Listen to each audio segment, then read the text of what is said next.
Aquí, Radio Agencia de Noticias Cali Yuga, transmitiendo en su programa número 44, desde la ciudad de Buenos Aires, del día 1 de agosto de 2013.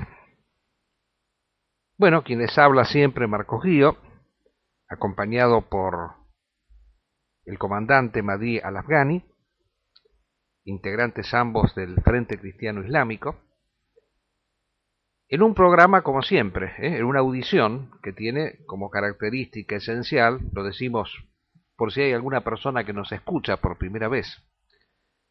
Recordemos que este programa se transmite en vivo y al mismo tiempo se puede escuchar por diferido. Es digamos así, es un programa radial único en todo el mundo, de habla hispánica por lo menos. No podemos decir que lo sea en todo el mundo de distintos idiomas, que trata un fenómeno totalmente silenciado en el día de hoy, que es la cuestión de la guerra de civilizaciones.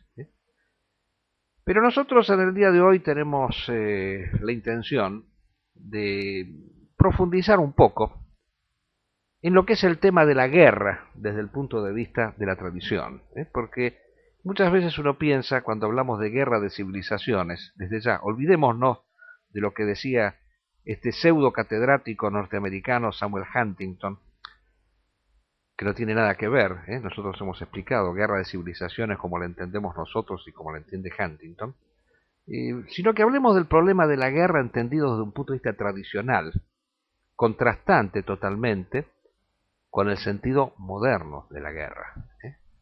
O sea, yo quiero dar un anticipo de lo que vamos a hablar. Para el hombre de la tradición, la guerra es una situación normal y permanente. El hombre de la tradición es un hombre que siempre está en guerra. En cambio, para el moderno, la guerra es un fenómeno excepcional que por lo general tiende a evitarse. Pero la curiosidad, el hecho mismo de que la modernidad sea un movimiento antinatural, por ser justamente antitradicional, hace de que nunca las guerras hayan sido tan permanentes y sanguinarias, principalmente, como en las épocas pacifistas que se pregonan, en las cuales la paz es concebida como la antítesis de la guerra. Mientras que para el hombre tradicional la guerra es la situación normal, para el hombre moderno la paz sería la situación normal, pero como el hombre moderno es un ser utópico, nunca puede vivir propiamente en paz. Ese sería el tema principal que nosotros vamos a transmitir en el programa de hoy, que se va a conectar con otro relativo a la tarea incansable que realiza ese otro colaborador que tenemos en la Patagonia, en San Carlos de Bariloche, el doctor Julián Ramírez, abogado del Foro Barilochense, gran andinista, si nos escucha un saludo desde ya, desde esta radio, incansable porque todas las semanas, con una puntualidad prusiana, podríamos decir así, en el sentido de la formalidad, nos envía un texto fundamental que nosotros leemos y que engrosa el acervo del pensamiento tradicional.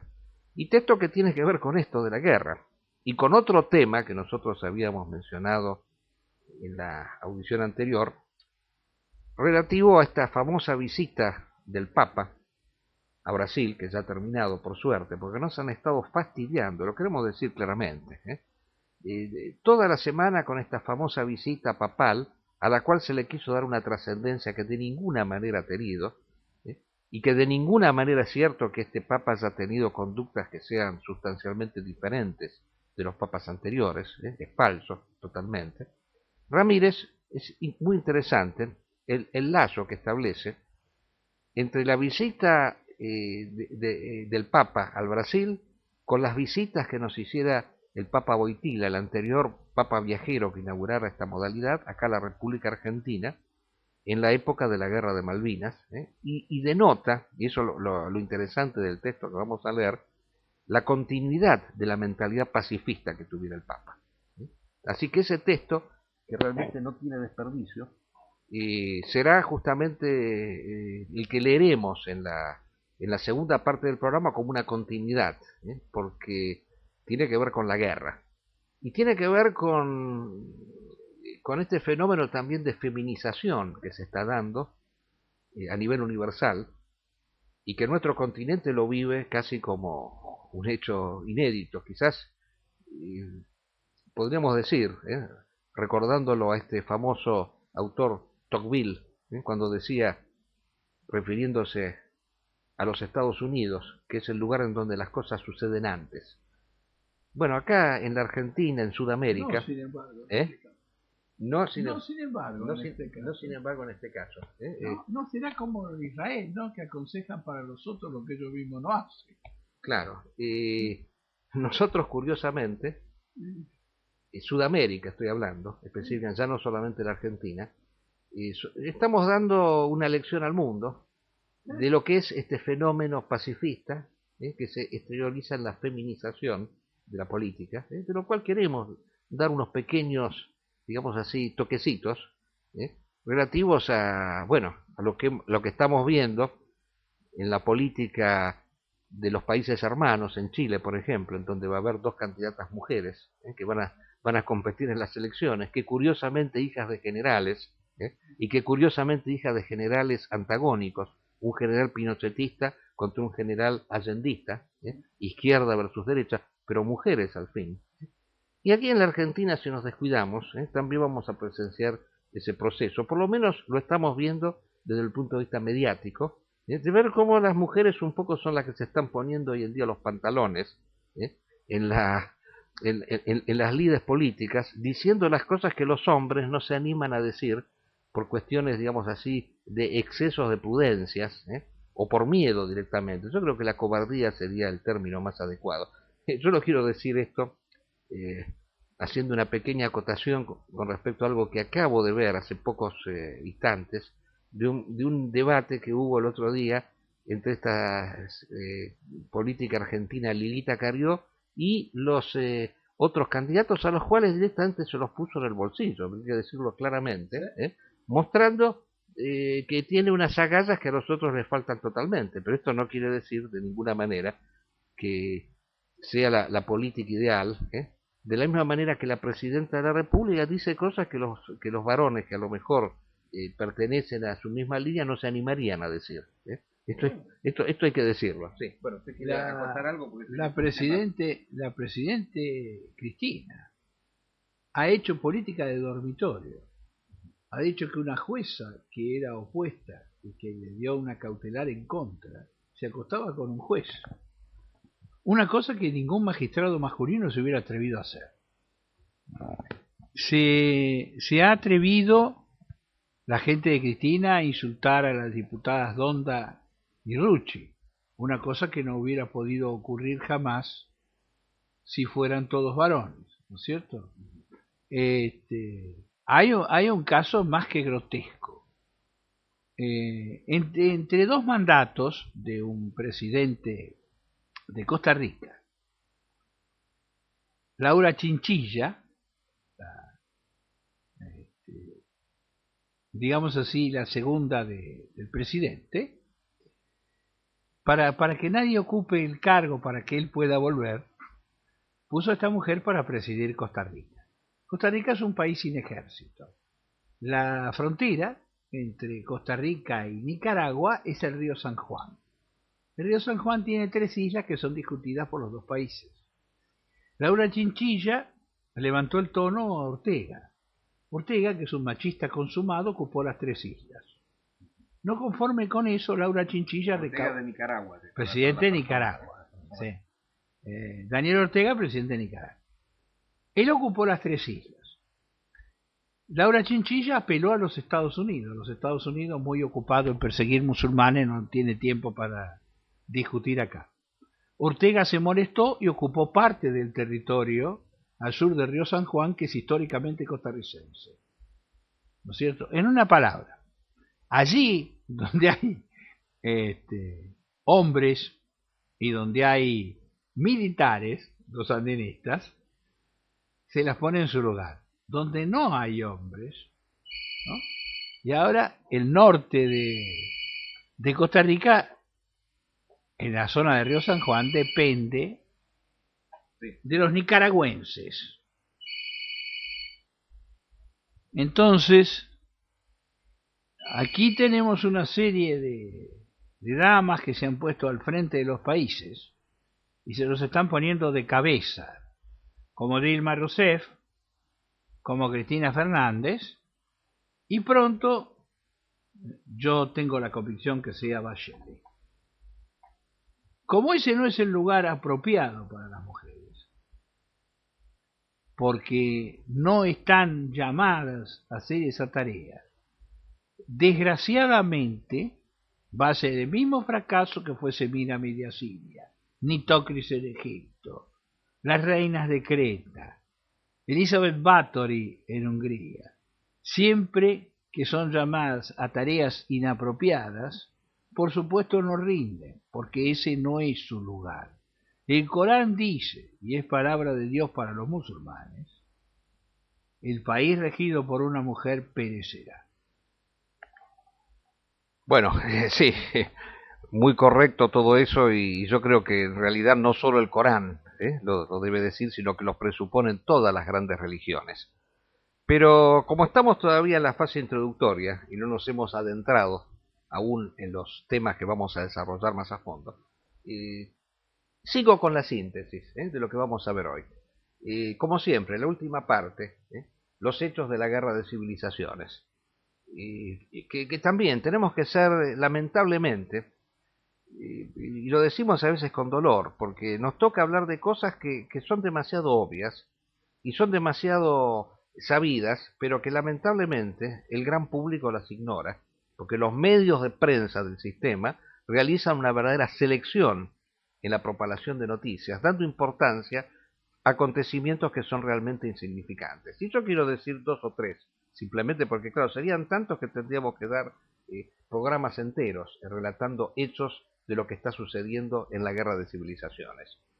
Bueno, sigamos con dos cositas. Egipto, que es un tema que hay que mencionar como siempre, país que está en guerra civil prácticamente, en donde el ejército ha directamente decretado el final de las movilizaciones populares. Mañana va a haber una gran movilización del viernes de los hermanos musulmanes.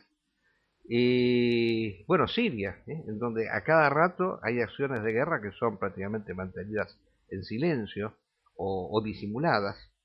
Hoy en día, por ejemplo, ha habido un ataque exitoso de la insurgencia en Siria, que según todos estos medios imbéciles relativos a los famosos alternativos, agentes del imperialismo ruso que están con Assad, desde ya hacen pasar a Assad como el ganador de la guerra, pero la realidad es exactamente al revés. Hoy ha habido un ataque exitoso de la insurgencia en la ciudad de Homs, en la zona de Homs en donde están las fuerzas de Assad, que se ha hecho volar el arsenal militar. 40 soldados de Assad eliminados, más de 120 heridos. Bueno, este hecho se ignora. Y por último quiero mencionar un hecho fundamental que espero que tenga la resonancia debida. A que no saben qué país ha decretado para este fin de semana el cierre inmediato de todas sus embajadas. Adivina, adivinador, ¿contra quién se suele atentar porque se lo considera el gran imperio del mal, el gran Satán? Contra los Estados Unidos. Ahora, Estados Unidos ha tenido una mala experiencia no hace mucho. Recibió una señal y no hizo nada para no generar propaganda a favor de Al Qaeda. Y le fue mal no haber prestado atención a esa señal, porque el 11 de septiembre del pasado año se atentó contra la embajada norteamericana en Libia y se eliminó al embajador junto a 3 altos y prominentes miembros de la CIA que estaban en ese momento en Bengasi. Y como la CIA parece ser que ha recibido nuevamente una señal, y como no quiere que se vuelva a decir que, como en esas circunstancias se recibió la señal, no se hizo nada, bueno, ahora está haciendo, y ha decretado el cierre de todas las embajadas para este fin de semana. Bueno, esperemos que algún tipo de resonancia tenga esta información. Bueno, y otras cosas más de las cuales hablaremos. Pero queremos pasar ya directamente al primer punto, nos hemos excedido un poco en la introducción, relativo a la guerra. ¿Qué es la guerra para el hombre tradicional? La guerra no es lo que se entiende habitualmente, como una acción violenta exclusivamente, como un acto por el cual se destruye, se asesina, se mata. Hoy en día hay una criminalización de la guerra. La guerra se la considera como algo malo, como algo que debe ser totalmente erradicado en el hombre. Y sin embargo, la guerra es una actividad indispensable y necesaria porque es principalmente esa actividad interior que el hombre debe realizar, por el cual tiene que estar en una lucha incesante en contra de aquellos elementos impuros, en contra de aquellos elementos contrarios a su naturaleza más profunda, a los cuales él debe doblegar y abatir. Y la idea que podemos decir distingue al hombre moderno del hombre tradicional es justamente este tema de la guerra. El hombre moderno es un hombre que considera que hay que simplemente mantener esta naturaleza física que el hombre trae al nacer. O sea, se insiste mucho, hay que respetar la naturaleza, los derechos del niño, los derechos de la mujer, o sea, lo que el hombre, digamos así, expresa desde el mismo nacimiento. En cambio, en el hombre tradicional hay otra idea, que está incluso presente en grandes autores, como Nietzsche. Cuando Nietzsche dice el hombre es algo que debe ser superado, él implícitamente está recogiendo un eco de la tradición. Porque la tradición considera que el hombre natural tiene que ser superado por el hombre sobrenatural. O sea, el espíritu tiene que doblegar a la materia, eso lo decía también San Pablo en sus epístolas. Todas las grandes religiones, porque la tradición, ¿qué es en última instancia?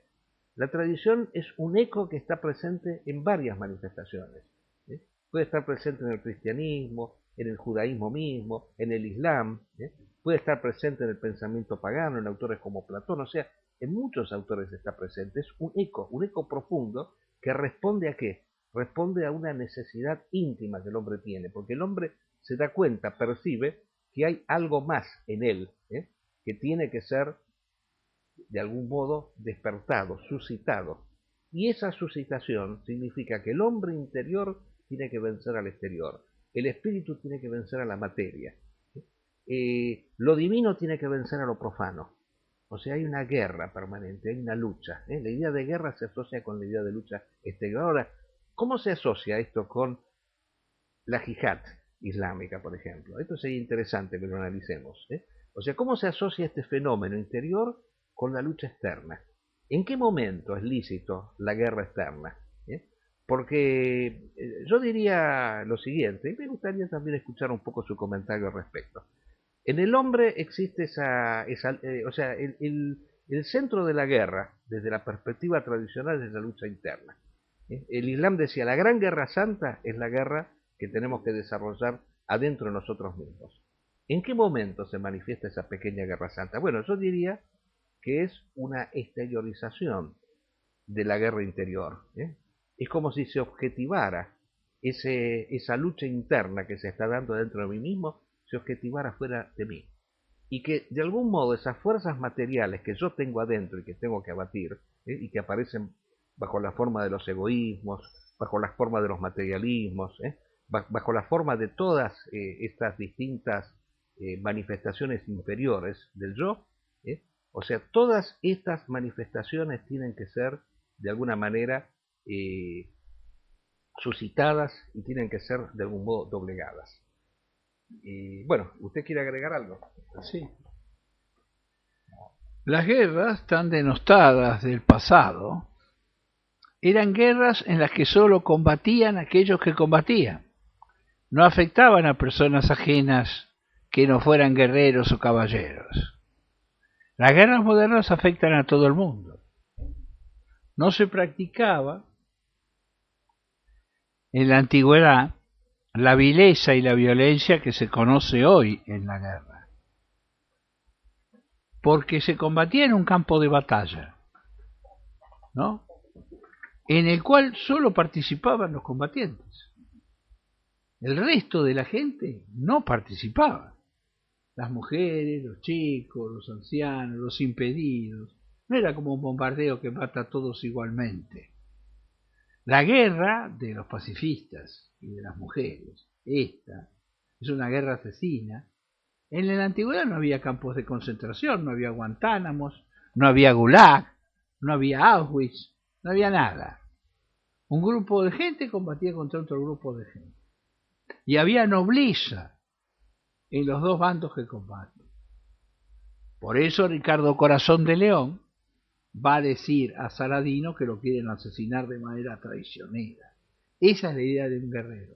La idea de Ricardo Corazón de León es que Saladino muera al filo de la espada, como corresponde, porque él es un caballero y porque Saladino también lo es. Porque uno es un caballero cristiano y porque el otro es un caballero de Alá.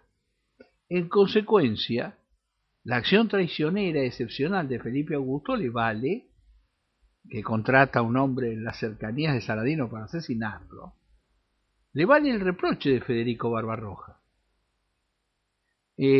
Ciertamente, la guerra es el momento más glorioso de la vida del hombre. Es el momento donde el hombre se manifiesta en todas sus cualidades.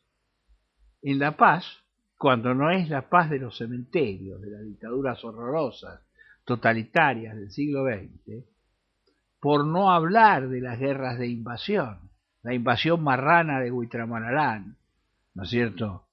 La otra invasión sobre África, que destruye su población, la destrucción de Neastrán, de Tahuantinsuyo, de Mayax, de Ghana, de Songhai y de Malí, y de tantos otros pueblos. Esa sí que es una guerra vil, la guerra de los mercaderes, la guerra de los judíos, la guerra en la cual Colón, los Pinzones, fíjense que ni siquiera llevan nombre de santo las carabelas, ¿no? La Niña y la Pinta, pagadas por la judería de Barcelona y por la judería de Génova, las mismas que contribuyeron a la destrucción de las taifas de Granada y a la caída de la sociedad tradicional como el Califato de Córdoba. Esas son guerras viles, guerras de villanos, que arrasaron el mundo entero. Las guerras de los antiguos eran guerras nobles. Fija, solamente la guerra de Roma con Alba Longa es un ejemplo. Incluso el uso de campeones para no involucrar a toda la población. Cuando la defensa del foco en la ciudad de Medina pelean 3 musulmanes contra 3 hombres de la Meca, ¿verdad? Cuando pelean los romanos con los gente de Alba Longa, los horacios contra los curiacios, ni siquiera todos los guerreros de Roma y todos los guerreros de Alba Longa. 3 personas seleccionadas. Esa es la guerra que nosotros estamos hablando. La guerra de matanza, la guerra de los diamantes de sangre, la guerra de las represiones latinoamericanas, los grupos terroristas extremos de tipo Sendero Luminoso, ¿no es cierto? Los terrorismos de Estado, eso es lo que han creado, este envilecimiento de la sociedad que es producto de convertir al hombre en mercancía. Y justamente nunca hubo más guerra que cuando los pacifistas estuvieron a cargo. Y la bomba atómica no la tiró Gengis Khan, la tiraron personas ilustradas. La fabricó un sabio de sabios, sin cuyo, si uno piensa que Einstein ha podido impedir esa masacre, porque sin los cálculos integrales de Einstein es imposible que hagan la bomba. Fermi, Oppenheimer y Einstein son criminales de guerra, y criminales de guerra de espanto. En la antigüedad, dijo Hermes Trismegisto, un sumo sacerdote egipcio, la ciencia debe tener conciencia. Aquello que no es posible dar a ciertas personas deben ser denegados hasta Faraón. No vaya a ser que cometa un crimen. Bueno, sí, ha sido realmente muy interesante, pero yo quiero agregar este pequeño detalle, ¿no? Usted mencionó recién el caso de Alba Longa, podríamos dar otros ejemplos más. Hasta yo quisiera dar este ejemplo. El combate que hubo entre David y Goliat. Es justamente una forma de guerra tradicional, en el cual se enfrentan el pueblo judío y el pueblo filisteo. ¿Y cómo resuelven el conflicto? No hay bombardeos, no hay exterminios. No, el más fuerte, el más diestro de cada bando se enfrenta. Porque ahí está la idea del juicio de Dios. O sea, en realidad la guerra, más que ser en última instancia una acción meramente humana, es la exteriorización de una fuerza divina.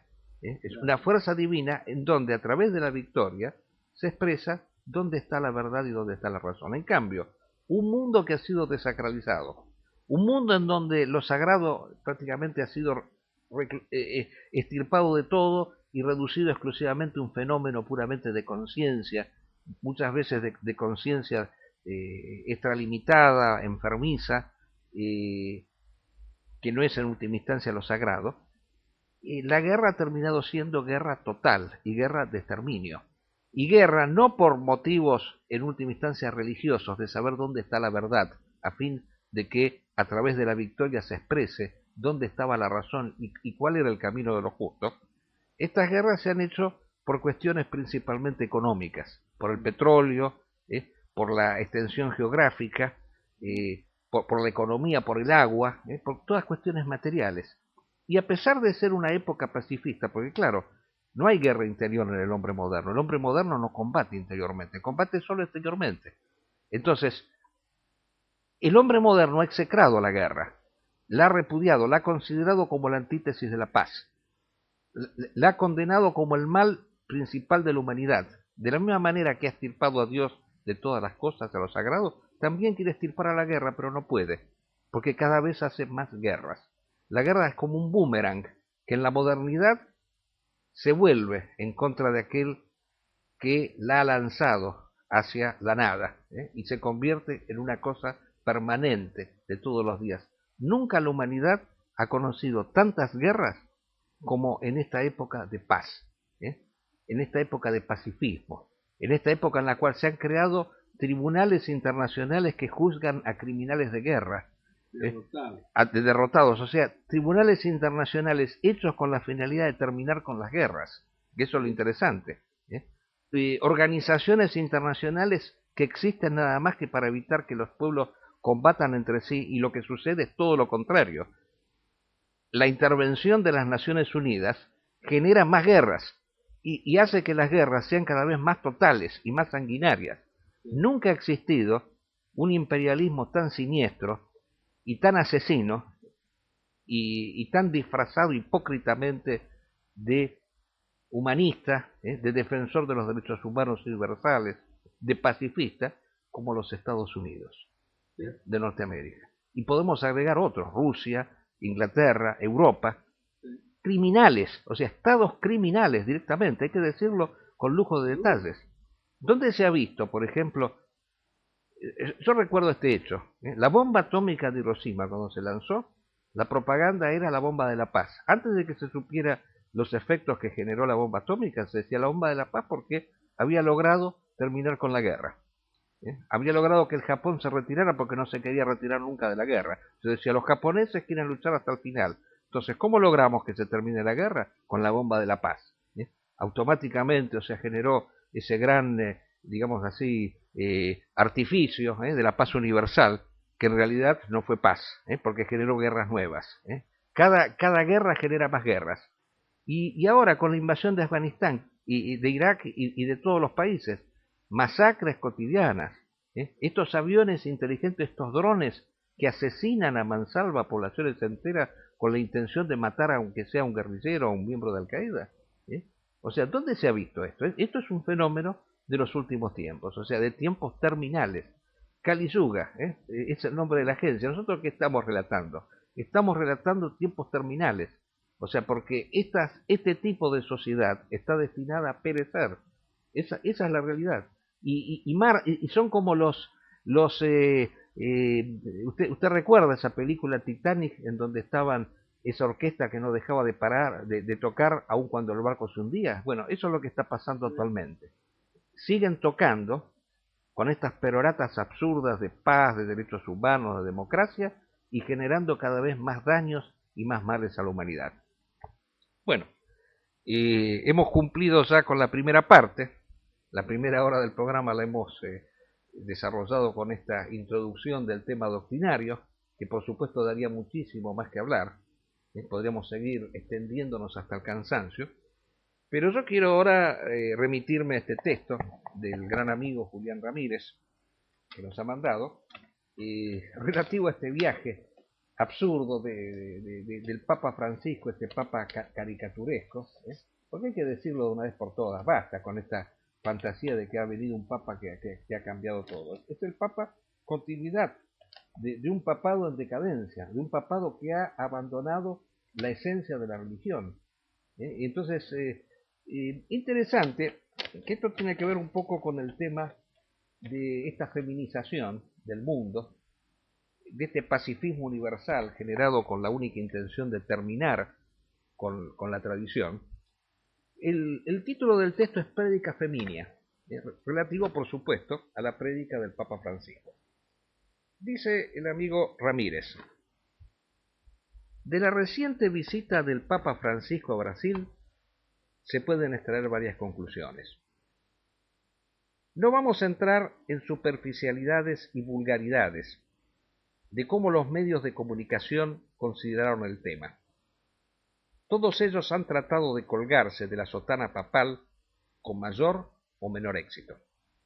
Lo mismo que los políticos, prestos a conseguir votos, impresionados por las multitudes que innegablemente acompañaron la visita. Bueno, acá tenemos un ejemplo concreto del afiche que ha salido acá en la Argentina, una vergüenza, pero realmente de una cosa que hasta el mismo, hasta sectores del gobierno han considerado que es una cosa repugnante, de mostrar en la campaña electoral la foto de Cristina con el Papa y su candidato.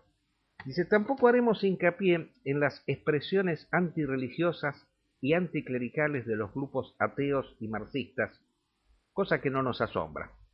Queremos referirnos a algo mucho más profundo, al tono general y predominante de la visita. No vacilamos en calificarla de prédica feminia, porque las expresiones del Papa fueron coherentes con la naturaleza feminia. Discursear hasta el extremo en torno de la paz, el amor al prójimo, evitar conflictos, ser humildes y tolerantes, encontrar la felicidad en darse a otro, en la exaltación de la juventud. No dejan todo esto de ser facetas de la naturaleza feminia, en contra de la virilidad espiritual, guerrera, heroica, que permanece de pie frente a las contingencias de la vida. El mensaje papal destiló una fraseología abstracta, sin referirse a cuestiones concretas y de verdadero compromiso con la realidad del mundo que nos rodea. Ni una palabra sobre las guerras que aumentan día a día en varias partes del mundo, ni sobre la dictadura mundial de la usura y las finanzas, ni sobre la alianza planetaria que combate a los únicos que de pie, en nombre de la tradición, luchan en contra del mundo moderno. Hay hechos que son un signo de todo un acontecimiento. Durante las concentraciones populares se escuchaba una cancioncita, coreada por la multitud, muy en boga en nuestro país y en Hispanoamérica en general, y cuyos versos dicen así: solo le pido a Dios que la guerra no me sea indiferente. Es un monstruo grande y pisa fuerte. Es decir, una composición de neto corte pacifista, de rendición, de humillación, cuando la actitud tradicional es de combate, de permanecer de pie y sentir en las entrañas la alegría de la batalla. No puede menos que venirnos a la memoria la visita de Juan Pablo II, cuando en junio de 1982, día antes de la vergonzosa rendición de las Fuerzas Armadas argentinas en Malvinas, una multitud azuzada por sacerdotes y monjas gritaba: «Queremos la paz». Ese tono mujeril fue el que predominó durante toda la visita papal. El no querer ver la confrontación entre el espíritu tradicional y el mundo moderno. El ignorar aquello de los antiguos romanos: si quieres la paz, prepárate para la guerra. Pero hay algo peor. Todas esas lindas palabrotas del Papa, consciente o inconscientemente, apuntan a desarrollar fuerzas contrarias a la tradición, tratando de socavar los esfuerzos bélicos que heroicamente sostienen los fundamentalistas islámicos. Hoy en día, la paz mundial significaría nada menos que la situación siguiera igual y que el mundo moderno avanzaba hasta sus últimos límites. Este es el mensaje subliminar que nos transmite Francisco. Bueno, han sido palabras contundentes. Yo creo que realmente deben existir pocas personas como el amigo Ramírez capaces de decir estas cosas, ¿no? Yo quiero comentar acá un pequeño detalle, ¿no? Que, bueno, nosotros, por ejemplo, ¿no? Nuestra adhesión al fundamentalismo islámico la hemos manifestado muchísimas veces, pero quizás nunca lo hemos manifestado con la contundencia que lo hace el amigo Ramírez, y cuando nosotros lo editamos esto en la página del Centro Eboliano de América, enseguida saltaron como leche hervida todos estos pseudo-bolianos y toda esta, ¿cómo se llama?, fauna que existe allá en Europa, que están en contra del fundamentalismo, porque tienen miedo que les termine con el confort, ¿no? Porque consideran que el fundamentalismo es una cosa así muy, digamos así, muy superficial, que cuando ellos tendrían la verdadera espiritualidad. ¿eh? Y a mí me causa gracia. Hoy, por ejemplo, leía una página que está en portugués, creo que debe ser de Lisboa, me parece, de Portugal, ¿no? Porque no aparece exactamente la autoría de esa página, refutando el texto de Ramírez sobre el fundamentalismo islámico, ¿no? De paso, por supuesto, me dan algunos palitos a mí también, porque yo no me puedo salvar de ninguno para esta gente, porque para ellos soy como, digamos así, el genio maligno de todo esto. Pero ahí decían cosas ridículas totalmente, ¿no? Ellos están en contra del fundamentalismo islámico porque dicen que es una cosa muy rústica, muy superficial, que es una religiosidad digamos así, de un rango menor, fanáticos, bla, bla. Bueno, pero ¿qué nos ha dado Europa en estos tiempos? O sea, ¿qué tipo de expresión antimoderna nosotros encontramos en el universo europeo? Yo no veo absolutamente nada, nada. Todo lo contrario, o sea, veo expresiones de modernidad, ¿no? Y aún en estos grupos pseudo tradicionalistas, cuando se les ocurre salir a la palestra, es para defender lo indefendible, defender la Marine Le Pen, por ejemplo, defender el secesionismo en los propios territorios en nombre de un federalismo que actualmente es muy parecido al federalismo acá en la Argentina, que conduce al separatismo, a la segregación. El federalismo solo tiene valor con un régimen tradicional. Si no, es disgregación, es disolución de la nación. Yo he escrito un artículo en esta época, hace años, en esta época ser federalistas es absurdo, hay que ser unitarios actualmente. Porque se podía ser federalistas en la época que había un Rosas o que había un gobierno tradicional en el país. Pero cuando no hay un régimen tradicional, el federalismo se convierte en separatismo, en buscar exclusivamente los propios intereses. Bueno, pero volviendo al tema del Papa, ¿no? Yo quiero agregar un pequeño detalle. He leído un artículo de Vittorio Messori en el Corriere della Sera, en donde Messori analiza este fenómeno que parece que la gente dice, mirá, dice un papa que se da a la multitud, que se mezcla con la gente, que va a poner portafolios negros, que se equivoca el camino y que se abraza con este y con este otro, que levanta un chico en brazos. Y Messori dice, bueno, sí, en realidad esto fue siempre, ¿qué novedad es eso? Y cita el caso de Pío IX. Pío IX dice que no es el postre Pío IX, ¿no? Pío IX sería. El Papa Pío IX. El Papa Pío IX. Sí, a él le gustaba esa comida. A él le gustaba esa comida. Por eso lleva ese nombre. Por eso lleva ese nombre, pero el Papa Pío IX, Pío IX, cuando Roma era todavía Estado Pontificio, antes de que fuera ocupado por Italia, en la famosa. Llegó al poder en 1840. Exacto, o sea, antes de que Roma cayera en la década de 1860. No, cayó. En 1870 se armó el Reino de Italia y Sí. Roma cayó en manos de Garibaldi. Bueno, entonces se encerró. Sí, está bien. Se encerró el Papa Pío IX, pero dejemos ese detalle que no es lo que interesa acá. Dice que Pío IX, cuando Roma formaba parte del Estado Pontificio, dice que él solía salir de noche a las calles a recorrer la ciudad por su cuenta, casi sin custodia ni nada, y cuenta detalles que realmente son llamativos. Por ejemplo, dice que una vez encontró un niño en la calle que estaba llorando y le preguntó, dice, ¿qué te pasa? Dice que mi papá me mandó a comprar vino y se me rompió la botella. Entonces él fue al negocio, compró una botella de vino y se la dio al chico para que lo llevara a la casa. O sea, estas cosas de un papa que se mezcla con la gente, bueno, eso decía Messori, pasó siempre, no es una novedad del Papa Francisco. Pero yo diría que Pío IX hacía esas cosas, pero además sacaba documentos contundentes en contra de la modernidad que eran el sílabus. Ahora, me pregunto, el Papa Francisco, ¿qué documento sacó? Y no solo documentos.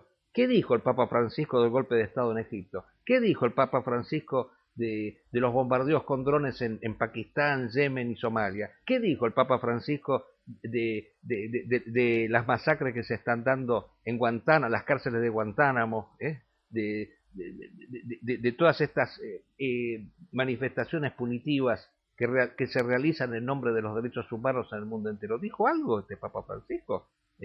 O sea, ¿podemos reducir un papado a estas exteriorizaciones demagógicas multitudinarias que incluso, como bien dice Ramírez, tienen que ver con una tendencia masificadora, pacifista, feminizadora, que ya vivimos nosotros en la guerra de las Malvinas?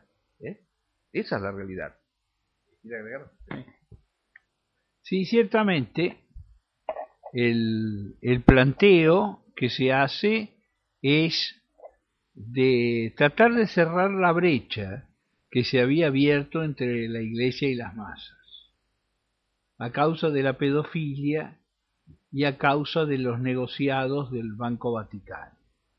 Por eso el Papa se ha recluido a los clérigos pedófilos, ha castigado a los corruptos, y esto satisface sin duda.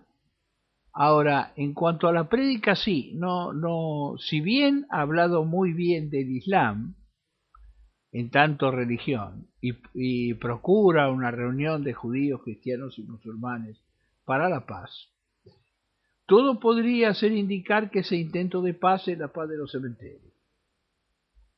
Porque en honor de justicia, la obligación del cristiano es salir a favor del perseguido. Si no sale a favor del perseguido, va a ser muy pobre su situación. Hay que salir en defensa, como bien usted dice, de Afganistán, de Irak, de Siria, de Egipto, de Yemen, de Sudán, de la gente de Lampedusa, donde estuvo, como no, muy bien, con los musulmanes y los negros que hay ahí. En ese sentido, hay que destacar.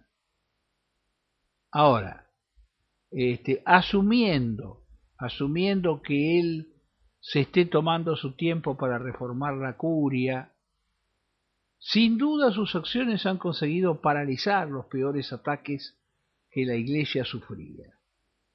Ahora bien, eso para reponer la posición de la Iglesia, los norteamericanos no se atreven a atacarlo. Dan Brown opina bien de él, aquel de el Código Da Vinci, ¿no? El Código Da Vinci es un refrito de un texto escrito por tres ingleses, Bacon, Leigh y Lincoln, quienes escribieron un libro de 4 tomos, y Dan Brown, para hacerlo más sencillo a la gente de ahora, lo hizo en uno. En aquella versión tenía Cristo 4 hijos, ahora tiene una, ¿no? En fin, es una obra más que precaria y que solamente un ignorante puede tomar como seria. Yo dije a una persona que me quiso confrontar con el libro de Dan Brown, le digo, ¿querés que te traiga el original de donde lo copió Dan Brown? Se lo copió a 3 ingleses, Bacon, Leigh y Lincoln. Claro que son 4 tomos, ¿viste? No un tomo solo chiquito, son 4 tomos grandes. Allí Jesús tenía 4 hijos, no se sabe por qué en el interín perdió 3. Y quedó una nena sola, ¿no? Y bueno, pero claro, entonces él habrá hablado del hijo de un solo tomo. En un tomo había un hijo. Digamos que le sí. faltaron los otros digamos que sí, ¿no? Además hay un interés por demostrar, bastante ridículo, que Magdalena no tiene ninguna importancia, o no se le da importancia, y es Santa Magdalena, nada menos. Hay varias iglesias dedicadas a ella, y más aún, quiero decir, había una iglesia, Santa Magdalena de Bagdad, y otra Santa María de Basora. Santa Magdalena de Bagdad tiene más de 1800 años. Santa María de Basora fue construida en el periodo islámico. Estos templos, que son magníficos, han sobrevivido hasta la invasión norteamericana. Cuando los norteamericanos destruyeron el hermoso vitral de María con el niño, de Virgen con niño, María con Jesús, en Santa Magdalena de Bagdad estaba el vitral y fue destruido en Bagdad por los norteamericanos. Santa María de Basora fue destruida por los ingleses, no por los musulmanes. Y aún fueron atacados los museos en donde estaba el texto sagrado de Babilonia en Umm el-Lish, que felizmente ha sido pasado a la palabra, pero se han destruido las tablillas. Hay las mentes que guían la destrucción del Enuma Elish, el libro religioso más antiguo de la humanidad, producto de Babilonia. En sus tablillas piensan ciertamente que puesto en papel no vale igual que en las tablillas. Hay un criterio de odio contra ese libro sagrado que estaba en las tablillas cuneiformes y fue destruido. Eso fue destruido en la invasión de los norteamericanos. En la invasión de los norteamericanos, no en la invasión nuestra. Digamos, cuando nosotros llegamos los musulmanes, no destruimos ni el Enuma Elish ni las iglesias. De hecho, una se creó bajo el mandato islámico. La destruyeron los norteamericanos y los ingleses. Y aún destruyeron el Enuma Elish, un texto muy antiguo, ¿no? Tal vez el más antiguo de la humanidad, con Kama Sutra, el texto hindú, que queda, ¿no? Hay una obra mucho más antigua todavía, que es el encuentro de Altazar y Diandra, que data de 10.000 años, pero digamos así, este texto en tablillas cuneiformes no tiene el mismo valor que si está puesto en el papel. Sin duda los agresores judeo-masónicos opinan que había que destruir las tablillas cuneiformes, así como desean destruir la montaña Elbrus en Irán, ¿no? Con la estúpida excusa de que en una ocasión la escalaron los nazis y pusieron la bandera con la cruz gamada. También es la montaña donde meditó durante años Zaratustra, ¿no? Yo creo que preocupa más Zaratustra que Hitler. Sí, por supuesto. Evidentemente siempre, o sea, siempre Hitler es la excusa para todos. Sí. En realidad lo que Norteamérica tiene es un sentimiento de destrucción. Ellos se consideran la sociedad por excelencia, la civilización por excelencia, y todo lo anterior es algo totalmente precario, contra lo cual se puede hacer absolutamente todo. Y esto me trae a la memoria, ya que ya vamos directamente a hechos puntuales de lo que ha acontecido acá. Por ejemplo, la condena al soldado Manning. No sé si ustedes tienen presente este hecho. El soldado Manning es el que, de alguna manera, alimentó a esta agencia famosa Wikileaks, porque tuvo acceso, esto es algo inédito realmente, ¿no? Siendo un soldado prácticamente que no estaba destinado a ningún frente de batalla en Irak, tuvo acceso a prácticamente toda la documentación de la CIA en la guerra de Irak, pero documentos, filmaciones, que eso es lo más interesante. Y entre las tantas filmaciones, y esto me resulta significativo acá, propaló la matanza efectuada por un helicóptero norteamericano de reporteros gráficos y civiles iraquíes, pero de una manera, ¿cómo le podría decir?, totalmente vergonzante, cínica, siniestra, simplemente porque los querían matar, no había ninguna razón por eso. Sí, murieron muchos periodistas que estaban en Irak. Exacto, o sea, y además nosotros hemos mencionado una de esas filmaciones, la persona que mataba, que liquidaba blancos así, cantaba, silbaba, o sea, es como una sociedad, como decía muy bien Ébola, infantil. Infantil, y que considera el mundo adulto, o porque son civilizaciones milenarias, como algo totalmente superado, supersticioso, inútil, que debe ser destruido, debe ser directamente eliminado totalmente. Así que las revelaciones de Manning que han sido realmente importantes, hay que señalarlo. Y no por nada, bueno, lo han condenado a cadena perpetua, de por vida. Yo no sé si no lo van a llegar a justiciar, porque ya sería demasiado eso, que lo llegaran a fusilar. Pero está viviendo en condiciones de total inhumanidad en la celda.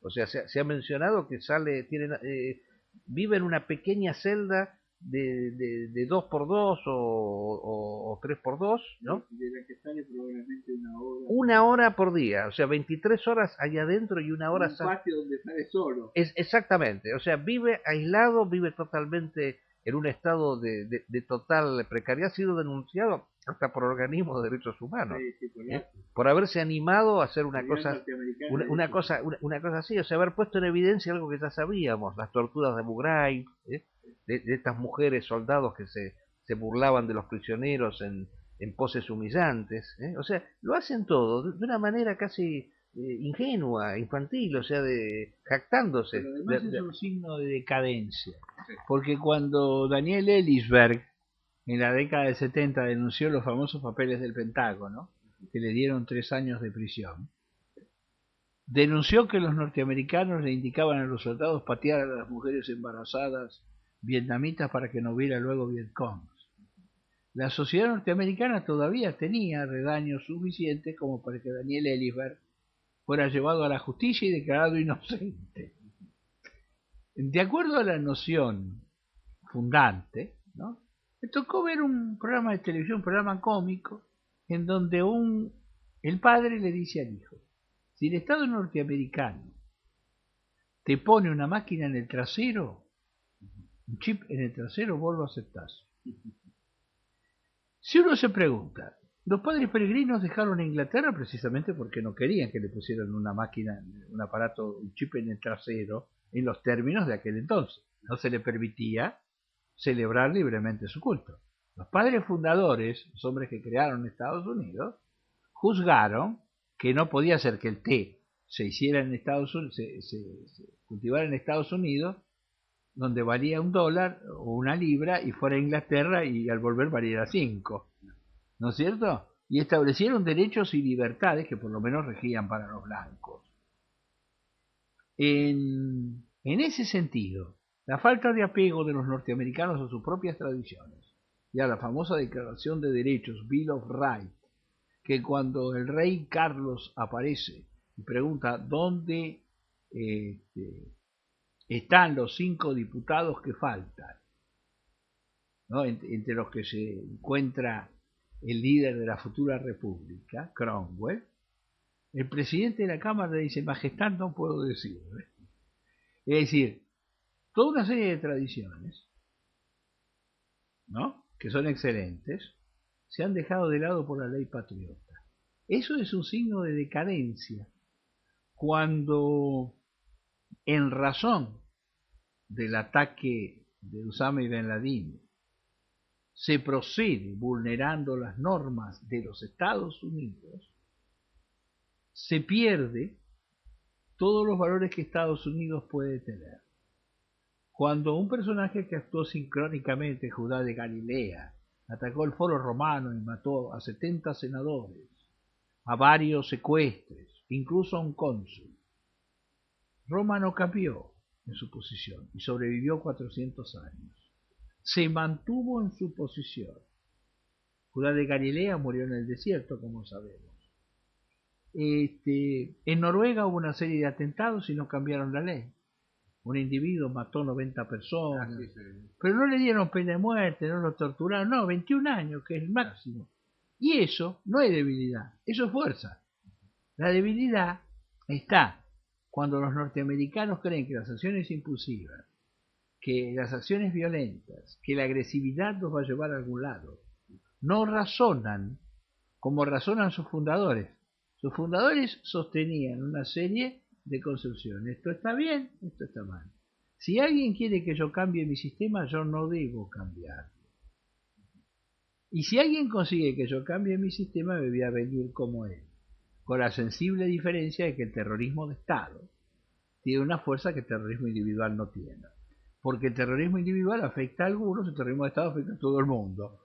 El resultado final es el destrozo de la propia cultura norteamericana, la inclinación por acciones impulsivas, agresivas y violentas, que solo los llevan a la derrota. Bueno, una vez más, nos quedan nada más que 5 minutos del programa para referirnos a un tema al cual le tendríamos que dedicar horas enteras, que son justamente la propalación de las noticias últimas de los acontecimientos de esta semana de la Guerra de Civilizaciones, que insistimos, somos los únicos que las brindamos. Pero vamos a ser casi telegráficos, a fin de que por lo menos nuestros oyentes puedan tener un pequeño panorama. Egipto, ¿cuáles son las novedades de lo que está sucediendo en Egipto? Bueno, nosotros lo que ya podemos decir, que abiertamente ha quedado demostrado, sin ya la menor duda, de que el golpe de Egipto fue planificado por Estados Unidos, por Israel y subsidiariamente por Rusia a través de su títere Assad en Siria, y prácticamente por todos los componentes del establishment internacional. Se explicó la razón, o sea, porque ya la gente es tomada casi por idiota. El mismo gobierno de Egipto ha explicado que el problema pasaba por la alianza que tenía Morsi con Hamas. Y Hamas, bien sabemos que es la cuña principal que tiene el Estado de Israel en sus fronteras y en su territorio, porque Hamas considera que el Estado, lo mismo que el fundamentalismo islámico en general, considera que el Estado de Israel es un Estado tapón que como tal tiene que ser destruido. Y esa es la gran diferencia que hay con la otra oposición palestina, que es la de Al-Fatah, que considera en cambio que está dispuesto a conciliar con Israel la existencia de dos estados.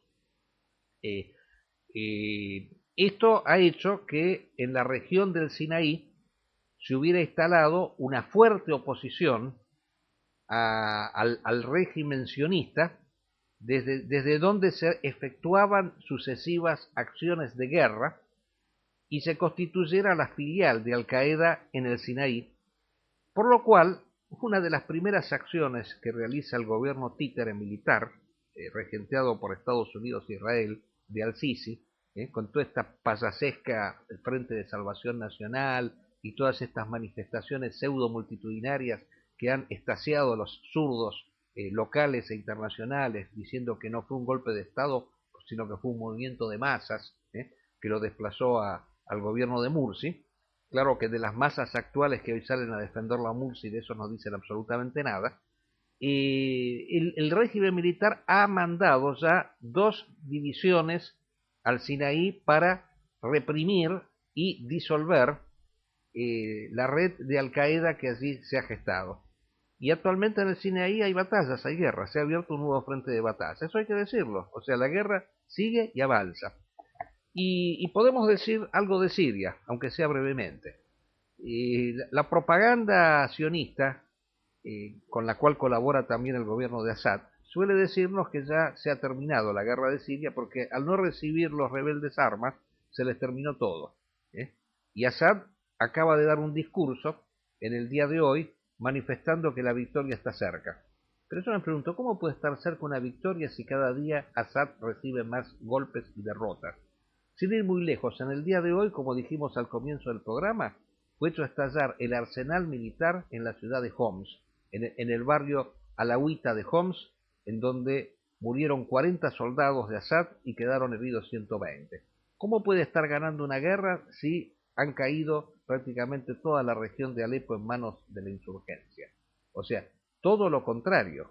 O sea, hay un incremento de las acciones de guerra en Siria en la medida de que Siria se ha convertido en el foco principal de la yihad islámica, que se está dando con un flujo de voluntarios que llegan de todos lados. Mencionamos en la semana anterior que en Irak se habían liberado 1 millar de prisioneros, los cuales en su gran mayoría acudieron a Siria a luchar, varios miembros de Al-Qaeda, y en esta semana que ha pasado ha habido un asalto similar a una prisión en Pakistán, en donde fueron liberados 250 combatientes talibanes, los cuales también han ido a combatir en Siria, porque en Siria se ha constituido una filial de los talibanes también que están luchando en contra de Assad. Así que esta guerra es permanente y constante, y los frentes de combate se van incrementando día a día. Y la agencia Kali Yuga informó que ya se ha abierto un frente de combate en Túnez. Ha habido una acción bélica militar también de la rama fundamentalista Ansar al-Sharia, que ha logrado eliminar a al menos 8 soldados del ejército de Túnez. Entonces ahí ya tenemos un nuevo frente de combate, y de ninguna manera la primavera árabe ha traído la democracia y la paz que tanto anhela el mundo libre y occidental. Y bueno, y hay más cosas, pero algunas las dijimos al comienzo, así que no las repetiremos ahora. Bueno, hemos llegado ya al final del programa. Nos queremos despedir de todo nuestro público y bueno, desde ya queremos recibir comentarios de ustedes y sugerencias con respecto a temas a desarrollar en lo sucesivo. Nos despedimos entonces hasta el próximo jueves.